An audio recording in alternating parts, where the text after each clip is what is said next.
তাই শুধু শুনলে হবে না,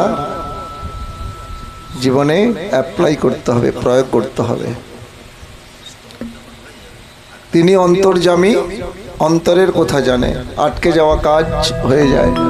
গীতায় ভগবান বললেন যে যা তুমি পেয়েছো সেটি পাহারা দেওয়ার কাজ আমার, সেটি যেন সুরক্ষিত থাকে।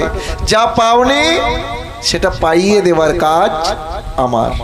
তাহলে আমরা বলতে পারি যে আমরা তো সেভাবে নাম বলছি, না না না না, অ্যাবসোলিউট বল, ন দেশ নিয়মস্তত্র ন কাল নিয়মস্ততা, যত্র তত্র যখন তখন শুধু চিন্তা চেতনাটা ভগবত উন্মুখী করো, শুধু চিন্তার চেতনাটা ভগবত উন্মুখী করো, আর ভগবানকে ভালোবাসো।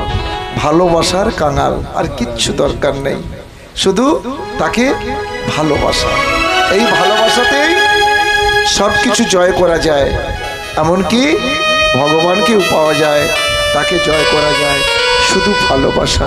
শুধু একটি বার করে বলো, প্রভু আমি তোমায় বড় ভালোবাসি, তুমি কি তোমায় আমায় ভালোবাসতে দেবে? আমি যে তোমাকে ভালোবাসতে চাই। একাকী, নিরালায়, নির্জনে, অতি গোপনে একটা ছবিও যদি হয়,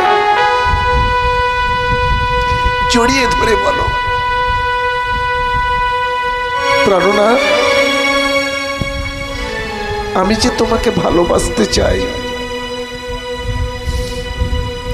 তুমি তো আমার ভালোবাসার জন্য, আমি কেন তোমায় ভালোবাসতে পারি না? তোমায় ভালোবাসতে তুমি দাওনি বলো। সবাই তোমাকে ভালোবাসে, সবাই তোমাকে কত সাজায়,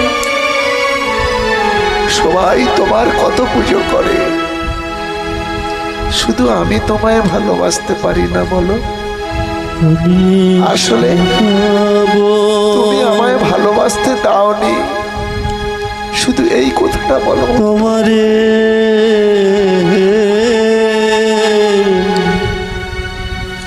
মোহন